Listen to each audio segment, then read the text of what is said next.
It's time, folks. It's time to shut it down, turn the tables, and lock her up. That's what I said. I actually said it. Lock her up. Good morning and welcome to AM Joy. That little rallying call that we heard all throughout last year's election merited a remix this morning because it has somehow made a comeback. Likely because this week, the drip, drip, drip of reports about possible collusion between the Trump campaign and Russian efforts to hack the election came to a head with the news that Special Counsel Robert Mueller will issue the first indictment of his Russia investigation on Monday. That may well explain the signs of nervousness that we've been seeing both from the Trump administration and from some of Trump's supporters in the media, namely their aggressive attempts to shift the narrative from the real Russiagate to a fake scandal about Russians buying a Canadian uranium company in 2010. And the specious claim that Hillary Clinton personally approved the deal when she was Secretary of State in exchange for a big donation to the Clinton Foundation. Now, it's a conspiracy theory straight out of the book Clinton Cash, written in 2015 by a Breitbart alumnus named Peter Schweitzer and commissioned by none other than Breitbart and Trump strategist Steve Bannon through something called the Government Accountability Institute, ostensibly a foundation based in Florida funded by none other than Robert Mercer. It's not real news or a scandal at all, but Bannon and Schweitzer succeeded in getting major mainstream outlets, including the New York Times, to pick up content from Clinton Cash during the campaign, including about the supposed Uranium One scandal.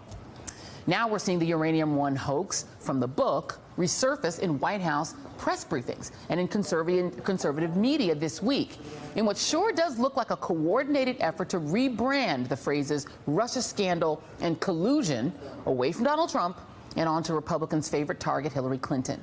Because every time a Trump insider or associate is asked about the Mueller investigation, we hear this. The only evidence that we've seen thus far on collusion is with the Clintons or the DNC. The Uranium One deal really smells. This is equivalent to what the Rosenbergs did, and those people got the chair. Think about it, giving away nuclear capability to our enemies. Who in the Democratic National Committee or the Clinton campaign paid these people, paid them through false names? Where did this money go? What we should be focusing on are the continued lies of the Clinton administration. Now, a reminder, Hillary Clinton is not the president. That was decided nearly a full year ago. Just making sure you know, the more you know. Joining me now, senior writer at Share Blue, Eric Boehlert, Washington Post opinion columnist Catherine Rampell, former spokeswoman of the California Republican Party, Jen Kearns, and senior reporter at Mother Jones, Andy Kroll. Thank you all for being here. And Jen, I will start with you. Thank you for being here. This does certainly seem to be coordinated. We're talking points issued by the Republican National Committee this week to Trump surrogates to, when asked about Russia collusion, shift the story to Uranium One. Not in those words. You know, the RNC does put out its research pieces. I think the RNC research shop is quite good. A lot of the information sourced in there is independently verified. It includes sourcing from left-wing media publications, Washington Post, others that aren't Fox News. Look, I think it's important that the media is covering this issue, not just the Fusion GPS story, but the Uranium One story. Why do you say that? Well, look, I think there are some new developments this week that make it worthy of coverage. The fact that Hillary Clinton and the DNC funded the Fusion GPS Trump dossier, I think, is quite relevant. As did a Republican conservative-leaning media outlet that actually began the contract. That is true. So why does that matter? Because here's the thing about the Steele dossier. Let's do that one first. Yep. The information in it, some of it is actually checked out.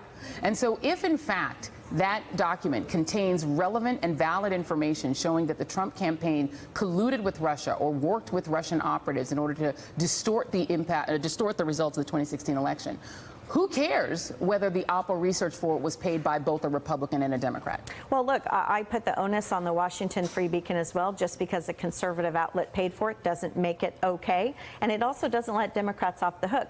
Off the hook for what? None of the information in the Trump dossier has checked out and been independently verified. CBS News, who is no conservative publication, has checked it out. They found several things that were actually outright false. Michael Cohen, Trump's own own attorney had to produce dozens of documents to show that he himself was not where the Trump dossier said he was. Okay, you're talking about the one thing in the dossier, and I'm not going to get derailed into a whole debate about the dossier, because this is actually what I suspect that those RNC talking points suggested that you do, is that when you get on a show like this and we want to talk about Russiagate, about these indictments, that you should bring up Fusion GPS and you should bring up Uranium One. Is that something you were told to do? No, absolutely or not. that was suggested that you should do? No, absolutely not. Look, that wasn't in the talking points. Various mailing lists of the RNC. You might be on those lists as well. There is information talking about it. So let's talk about the thing that I think is the most relevant. There is a pending set of indictments that could come down. There could be arrest as well as early as tomorrow in the actual Russiagate scandal, which is the potential collusion of members of the Trump campaign with Russia, or other things. It could be money laundering, it could be tax evasion, we don't know. What is your response? What do you think? What do you make of that? Look, I think the timing is awfully uncanny. Why? The same few days that Robert Mueller is under fire, the Wall Street Journal full editorial board is calling for him to resign or to be fired. Resign from the investigation. This has been a long-running fishing expedition. Why should he resign from the investigation? Well, there are a couple of reasons. One, I'm sorry to say, it does go back to the Fusion GPS piece. This goes back to look what you've done. Let me ask you a quick question before I bring in the rest of the panel. What about the Fusion deal? This is a deal in 2010 to sell a Canadian company to a Russian company, right? What about that deal is worthy of investigation? The Uranium One deal, you mean? Yeah. Look, the Uranium One deal is problematic because you have Hillary Clinton, who is presiding at the Secretary of State's office. We have evidence to show, and this came out in the last week or two, that there was a Russian spy who was getting close to Hillary Clinton. This was reported in the mainstreams. You have Bill Clinton, who is accepting $500,000. We're not going to get derailed, but I want to ask you a couple fact-based questions. Sure. Who got the money when the Canadian company was sold to the Russian company, Uranium One? Who received the money? I presume the company, but look. Yeah, okay, second question. Who approved the sale? Because when any sort of uranium or any company that sells sort of sensitive type products, and by the way, the uranium that's mined in these mines, right, is for nuclear power. It's not for nuclear bombs, right? But when that happens, there is an organization called CFIUS that approves it. Do you know what CFIUS stands for? Yes, absolutely. What does it stand for? Committee on Foreign Investment in the United States. How many people sit on that committee? 9 members. How many have to approve a deal like this? All 9 of them, members. I believe. How many absolutely. approved this deal? 9 of them. Did Hillary Clinton sit personally on that deal? No, but she did pushed not. for it. She did you know not. What? No, hold on. Here. Who is the person who donated to Hillary Clinton, who is related to and had an investment in Uranium One? What is that person's name? Do you remember their name? They are board members of Uranium One, donated up to $143 million. Tom Fustra. And when did Tom the Clinton Fustra, Foundation. did he own any assets in Uranium One at the time that Hillary Clinton was Secretary of State? You know, I don't know that, but here's what I would. Sold them. Here's what I'd like to know. So hold on one second. You should want to know he sold too. them years before. Yep. So what you're talking about is a deal that 9 members of CFIUS approved unanimously, none of whom was Hillary Clinton. You have a donor who separately gave Hillary Clinton donations at a time when she was not Secretary of State. The two things cross in the night. They have no relation to each other. The members of CFIUS have been very clear that Hillary Clinton had nothing to do with approving that deal. She would have had to strong-arm 8 other people in order to get them to unanimously approve the deal, and ultimately the President of the United States would intervene if they saw any problem. The CFIUS people say now, if that deal came before them today, they would still approve it unanimously. There's actually nothing about the deal that's controversial. The only reason we're talking about it is because, per your even admission, which I think is very honest, the RNC would like us to be talking about this now. I want to bring Catherine Rempel in on that point, because it does feel that there is a coordinated effort to get us to talk about Uranium One, something that has not been controversial since 2015. Yeah, I mean, the Uranium One deal, doesn't make any, or this whole conspiracy doesn't make sense either empirically or theoretically, right? It doesn't make sense empirically in the sense that, the individual elements don't make sense together, a lot of the points that you were making, and theoretically in the sense that, what? Hillary was colluding with the Russians so she could lose the election? That doesn't make any sense. I would put this under the category of basically swift voting. Do you remember swift voting? Yes, I worked on that campaign on the other side. The whole concept of this strategy is to make your weakness seem like the opposite party's weakness or the opponent's weakness. We saw this during the election and afterwards with fake news, with, no puppet, you're the puppet. My temperament isn't bad. Your temperament is bad. So it's the same kind of deal with this Russia collusion conspiracy theory.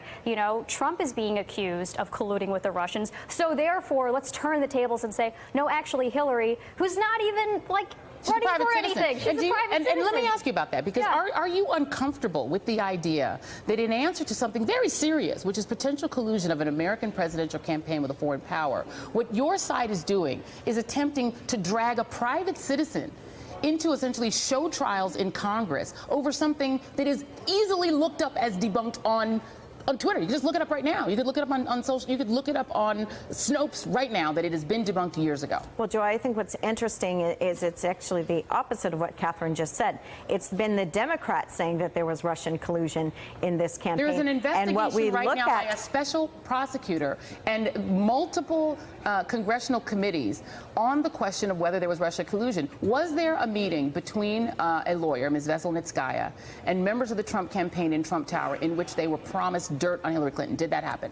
yes, and look, Okay. I said at the time, connected? Don Trump Jr., I believe, was a neophyte in letting that happen. I think that was a bonehead What about move. Roger Stone communicating with a Russian hacker? What about this? What about Carter Page? What about all of these Trump administration officials or campaign advisors who had undisclosed meetings with Russian officials? What about this? We still don't know, and there is a suspicion, and Congress is going to be calling people in the next week or two to find out if Russia helped also pay for that Fusion GPS document. We need to hear that. And here's the thing. Let's remember how the Fusion GPS document got into the bloodstream in the first place. It was John Brennan, the CIA director for President Barack Obama, infused that document, which has now been proven to be false. Are you claiming that into the Hillary intelligence Clinton community. colluded with Russia to lose an election?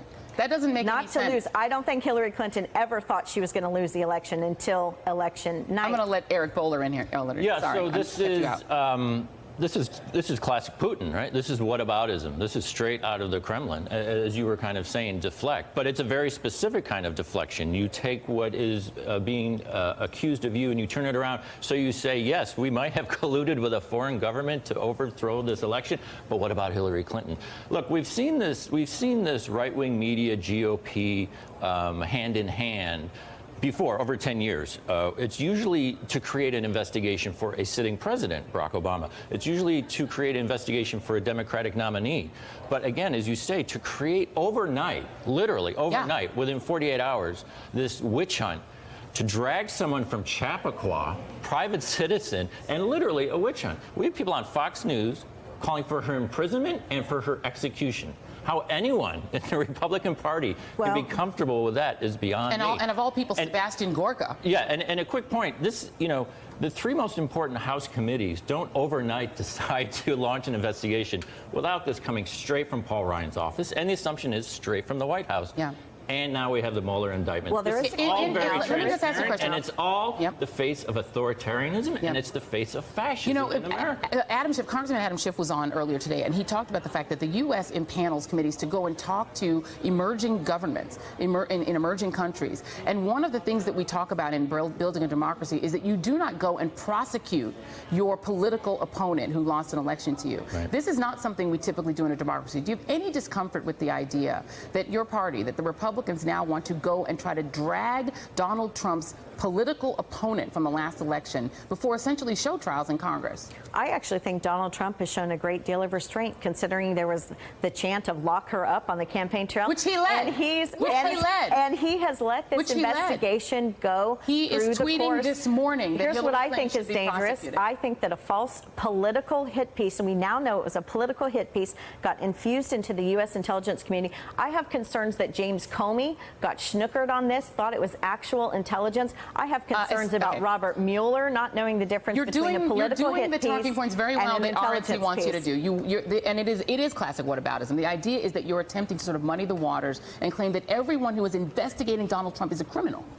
That is what is done in authoritarian countries, not in the United States. No, I think Donald Trump, look, he has not fired Mueller. I think he realized let's hold on just 1 second, because the second beat of this, we're in trouble. We're in trouble. So the second beat of this, of course, is that Fox News has been really leading this charge in trying to sort of create this atmosphere of criminality around the people investigating Donald Trump, around Comey, around Robert Mueller, around Hillary Clinton, who is a private citizen. But Andy Kroll, I want to bring you in here too, because this is for now confined to Fox News, to cable, sort of the cable news wars, but it soon could be spreading to people's local broadcast networks. There is something called Sinclair Broadcasting. We talk about it a fair amount on this show. Can you talk a little bit about sort of what the new developments are in terms of this attempt to spread Sinclair from being just what it is now to also being a Tribune station as well?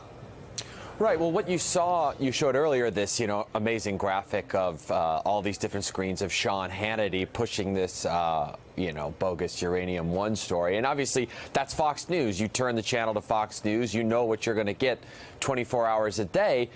With Sinclair Broadcast Group, you have a different creature in a sense, which is this is a company that controls local television stations, owns and operates them around the country, nearly 200 stations in most states here in the United States. And what it does is inserts conservative messages, pro-Trump propaganda, as some TV critics have put it, into your local evening news. And so you're going to get the local sports, you're going to get the city council meeting, and then all of a sudden you get Boris Epshteyn, a former Trump White House aide, saying that the president is right about the perils of voter fraud, or that the president is right to confront North Korea in the way that he has. And so you have this message, this pro-Trump message, slipped in between the news, and people at home are watching and thinking, oh, well, maybe this is something I should be paying attention to, and maybe this guy Boris knows what he's talking about. Yeah, it's between your traffic and weather together. Really quickly, I want to show you one of the other things you get. You get Sebastian Gorka, who claims himself to be Dr. Sebastian Gorka, who was recently released from the White House and has some interesting backgrounds in terms of medals he likes to wear. This is Sebastian Gorka talking about crime with your traffic and weather together. Our big issue is black African gun crime against black Africans. It is a tragedy. Go to Chicago, go to the cities run by Democrats for 40 years. Black young men are murdering each other by the bushel. So that he had to be explained by the local news anchors there that black African is not the way that you describe African Americans, but that's on local news. Andy Kroll, you have a piece out in Mother Jones saying that the FCC could soon have a decision that would essentially allow this merger between Sinclair and Tribune to take place. How big would that make Sinclair? Well, right now it reaches about 40% of all TV-watching households. This Tribune deal would give it 42 more stations, including in the 3 biggest media markets in America, New York, LA, and Chicago. If this deal goes through, this $4 billion deal, and by all indications the Trump FCC is going to sign off on it, Sinclair's reach grows to 72%, almost 3/4 of all households in America. That means a lot more Sebastian Gorka, a lot more Boris Epshteyn, and as we're seeing this week, coverage of this Uranium One deal by some of Sinclair's digital correspondents as well. Yeah, and perhaps Bill O'Reilly too, Catherine, because Bill O'Reilly is said to be in talks to maybe go to Sinclair Park. Yeah, it's unclear what's happening with that. I mean, given the revelations about the $32 million settlement. I think the issue here is, look, maybe it's fair to say that antitrust rules written decades ago could be updated. I don't know. The question here is, why are these rules being retooled apparently for this particular merger? Given that you may recall that Jared Kushner actually publicly said that he had a deal with Sinclair last year for favorable coverage, right?